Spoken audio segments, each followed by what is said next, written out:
அரசு பள்ளிகளில் ஆசிரியராக புதியதாக நுழைய வேண்டும் என்றால் ஆசிரியர் தகுதி தேர்வு தேர்ச்சி பெறணும்னு 15 ஆண்டுகளாக இந்தியா முழுவதும் நடைமுறை இருக்கு. அப்படி இருக்கக்கூடிய சூழ்நிலை செப்டம்பர் 2ஆம் தேதி அரசு பள்ளிகளில் பணியிருக்கக்கூடிய ஆசிரியர்கள் பணியை தக்க வைத்துக் கொள்ளவும் பணியை நீடிக்கவும் பதவி உயர்வு பெறுவதற்கும் டெட் கட்டாயம் தேர்ச்சி பெற வேண்டும் என்று உச்சநீதிமன்றம் தீர்ப்பளித்திருக்கிறது.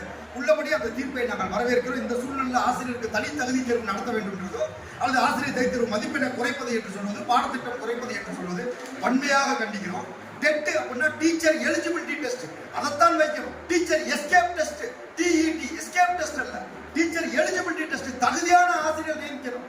இப்போ உச்சநீதிமன்றம் என்ன சொல்லி இருக்கிறதுனா, டீச்சர் எலிஜிபிலிட்டி டெஸ்ட் தகுதியான ஆசிரியர் நியமிக்கும் பொழுது சிற்பிகள் அடையாளம் காணப்படுவார்கள். இவர்கள் மதிப்பெண்ணை குறைப்பது இது போன்ற வேலைகளை செய்தால் சித்தாள்கள் தான் வெளிவருவார்களே தவிர சிற்பிகள் வெளிவர மாட்டார்கள்.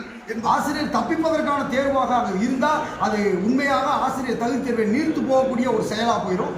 இதை நாங்கள் வன்மையாக கண்டிக்கிறோம். ஏற்கனவே இவங்களுக்கு பொருந்தாதுன்னா 2013 டெட்ல தேர்ச்சி பெற்றிருக்கவங்களுக்கு 10 ஆண்டுகள் கழிச்சு மீண்டும் ஒரு நியமன தேர்வு, பணிக்காக காத்துட்டு இருக்க இளைஞர்களுக்கு 10 தேர்வு, பணியில் இருக்கக்கூடிய ஆசிரியர்களுக்கு ஒரு தேர்வுல மொத்தம் 10 மதிப்பெண் எடுப்பது, 20 மதிப்பெண் எடுப்பது என்பது கேலி கூத்தான ஒன்று. தேர்தல் அறிக்கை 177 நிறைவேற்றல.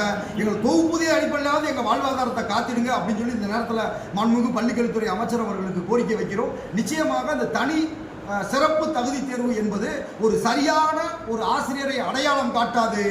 இது சிற்பியை அடையாளம் காட்டுவதற்கு உச்சநீதிமன்றம் வைத்திருக்கிறத தவிர சிறப்பு தகுதி தேர்வு என்பது நீங்கள் நடத்தினால் இங்கே சித்தாள்கள் தான் மிஞ்சுவார்கள், சிற்பிகள் மிஞ்ச மாட்டார்கள் என்பதை நாங்கள் அதிகாரப்பூர்வமாக தெரிவிக்கிற சிறப்பு தகுதி தேர்வை கண்டிப்பாக எதிர்ப்போம். சட்டப்படி போராட்டம் நடத்துவோம். நன்றி, வணக்கம்.